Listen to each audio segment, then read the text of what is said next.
안녕, 쳐도문 친구들 반가워요. 어제는 부활절이었죠? 부활절 어떻게 보냈나요? 강도사님은 여러분들을 생각하면서 이번 부활절을 맞이할 때 하나님께서 여러분이 갖고 있는 그 어떤 절망적이고 어려운 상황도 희망으로 바꾸실 수 있는 분임을 정말 마음속으로 믿을 수 있는 그런 주일이 되기를 바랬어요. 그리고 여러분들을 하나님께서 얼마나 사랑하시는지 그 십자가 사랑이 얼마나 크신지를 여러분들이 많이 체험하기를 간절히 바랬어요. 이제 여러분과 어제까지는 마가복음을 통해서 말씀을 여러분과 함께 나눴지만 이제 오늘부터는 여러분과 함께 나누는 말씀을 에스겔을 통해서 우리가 이 귀한 말씀을 함께 나눠보려고 해요. 이 에스겔은 예루살렘과 유다의 심판에 관한 말씀이에요. 그리고 여러 민족들에 대한 심판의 말씀도 또한 나와요. 그런데 오늘 우리가 여러분과 함께 나누기 시작한 에스겔 33장부터는 예루살렘과 유다를 하나님께서 심판하셨다가 왜 심판하시죠? 예루살렘과 유다가 하나님 말씀을 어기고 우상을 섬기고 하나님께 예배도 제대로 안 드리고 그래서 심판을 당한 거예요. 그런데 하나님께서 다시 이제 그런 심판을 당한 백성들이 뉘우치고 돌아오게 하시고 회복하게 하시는 그런 메시지를 지금 에스겔을 통해서 지금 전하는 그런 내용들이 나오는 거죠. 그래서 오늘 본문 말씀이 33장 1절에서 8절까지 말씀을 우리 함께 볼 텐데요. 제목을 이렇게 했어요. 경계병으로 우리를 세우셨어요 라고 이렇게 말씀의 묵상 제목을 좀 정해봤어요. 오늘 하나님은 에스겔에게 새로운 사명을 주세요. 바로 파수꾼이라고도 불리는 경계병이에요.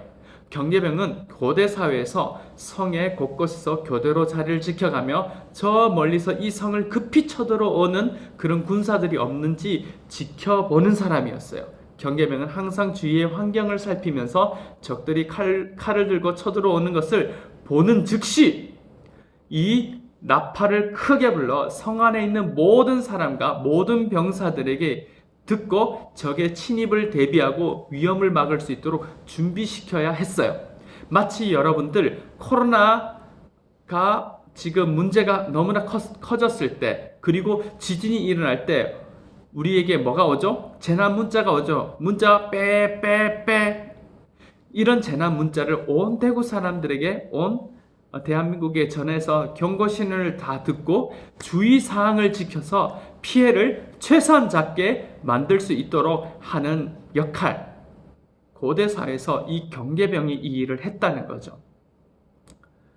솔로몬 왕 이후에 이 이스라엘은 북쪽의 이스라엘과 남쪽 유다로 나라가 나뉘어져 있었어요.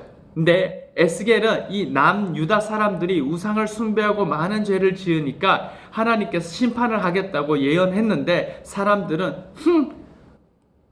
그런 일은 일어나지 않아 라고 무시했죠. 오히려 거짓말하는 선지자들의 말을 듣고 하나님은 우리를 더욱더 부유하고 강하게 하셔서 이웃 나라의 침공에도 우리는 이기게 해주실 거야 라고 한 그 말을 믿었는데 결국 어떻게 되었죠?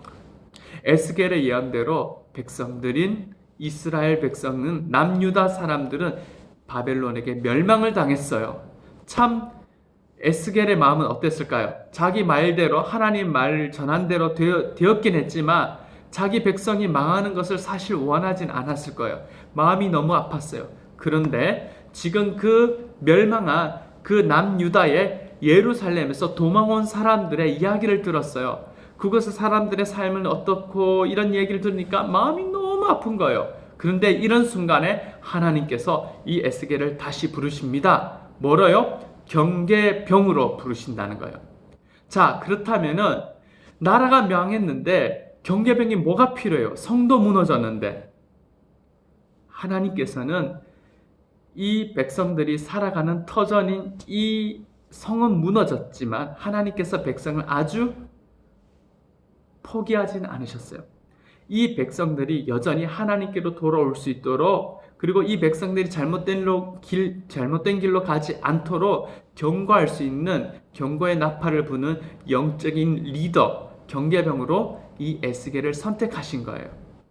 그래서 에스겔은 이 이스라엘 백성들의 영적인 지도자로 하나님께서 부르신 거예요. 그런데 이 역할이 얼마나 무거운지 몰라요.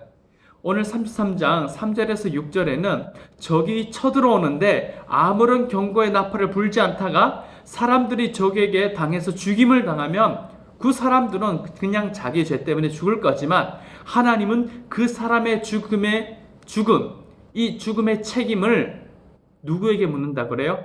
나팔을 불지 않은 너 경계병에게 물을 것이라고 했어요. 네가 백성에게 선포하지 않으면은 그 백성들이 죽게 된다면은, 네가 내 말을 전하지 않아서 백성들이 죽게 된다면은 난 그 백성들이 죽은 그 책임을 너 에스겔에게 물을 것이야 라고 말한 거예요. 얼마나 부담이 큰지 몰라요. 하지만 이것이 영적인 지도자의 책임이에요. 하나님은 그 백성을 사랑하시기 때문에 한 지도자로 세워서 하나님의 뜻을 전하시는 일을 하셨어요. 그렇기 때문에 이 에스겔은 경계병으로서 해야 할 일이 있어요. 7절에서 하나님께서 이 경계병에게, 이 에스겔에게 해야 될 일을 알려주세요. 첫째, 하나님의 말씀을 잘 들으라 하는 것이었고, 둘째, 백성들에게 그 하나님이 주신 경고를 잘 전하라는 그런 메시지였어요. 백성들이 듣기 싫어도 이것을 전하지 않아서 백성들이 망하면 책임을 에스겔에게 물으시기 때문이에요. 하나님은 에스겔을 경계병 선지자로 부르셨죠. 우리도 하나님께서 우리 가정에, 우리 친구들과의 관계에서, 그리고 세상 속에서 경계병으로 부르셨어요. 하나님께서는 우리를 세상에서 영적인 리더로 세워주시기 원하세요. 그때를 위해서 우리가 해야 되는 일이 있어요. 바로 하나님의 말씀을 잘 듣는 거예요. 우리는 매일 이렇게 생명 묵상을 하면서 큐티하죠. 그리고 기도하고 예배, 교육 훈련을 통해서 우리는 하나님의 뜻이 무엇인지 잘 분별해서 들을 수 있게 돼요.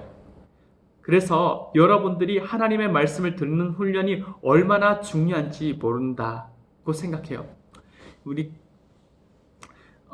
강도사님은 10대에서 20대까지 말씀을 노트에 필기하는 습관을 좀 만들었어요. 그리고 그 메모한 말씀을 다시 계속 보면서 강도사님이 내 멋대로 하나님의 뜻을 생각하지 않나 이렇게 돌아보게 되면서 일기도 써본 경험이 있어요. 하나님이 내 생각과 내 마음의 태도를 어떻게 바꾸시는지 그렇게 더 잘 알게 되었죠. 친구들이나 가족들에게 내가 주일날 말씀에 이런 은혜를 받았다고 말하고 주중에 말씀대로 이렇게 살아봤어요 라고 자연스럽게 나누게 되었어요. 그리고 묵상한 말씀 중에 깊이 생각할 부분들을 또 암송하여서 필요한 시기에 내가 또 친구들이나 부모님께 선포하고 적절한 상황 속에서 그 암송한 말씀을 붙잡고 그 순간을 정말 이겨내고 그렇게 기도하는 그런 시간을 가졌어요. 그러다 보니 지금 이렇게 여러분들에게 말씀을 전하는 사람이 되었어요. 근데 하나님께서는 이런 목사님, 강도사님만 경계병으로 세우신 게 아니에요. 하나님의 말씀을 잘 듣는 여러분들 통해서 여러분의 부모님이, 친구들이 하나님께로 돌아갈 수 있게 돼요. 우리가 하나님의 말씀을 잘 들으며 순종하는 것 때문에라도 하나님의 말씀이 전해질 수 있고요. 우리 초등부 친구들이 하나님이 에스겔을 경계병으로 부르신 것처럼 우리도 하나님의 말씀을 듣는 훈련을 잘해서 에스겔을 따르는 그런 가정의 경계병, 학교 친구 관계에서의 어떤 경계병으로 살아가기를 바라요. 기도하겠어요? 하나님, 우리 초등부 모든 친구들이 에스겔처럼 하나님의 말씀을 듣는 것과 전하는 것, 이런 훈련을 잘 할 수 있기를 바라요. 말씀을 특히 잘 들어서 정말로 순종하는 그런 훈련을 잘 하여서 하나님의 때가 되면은 하나님이 원하시는 그곳에서 하나님의 말씀을 가감없이 전하고 주님의 말씀대로, 양심대로 살아서 세상에 예수 그리스도의 향기를 날리고 하나님의 뜻대로 모든 사람들이 주님께로 돌아오게 만드는 놀라운 주님의 복음의 증인으로 살아갈 수 있게 하나님 도와주세요. 예수님 이름으로 기도드립니다. 아멘.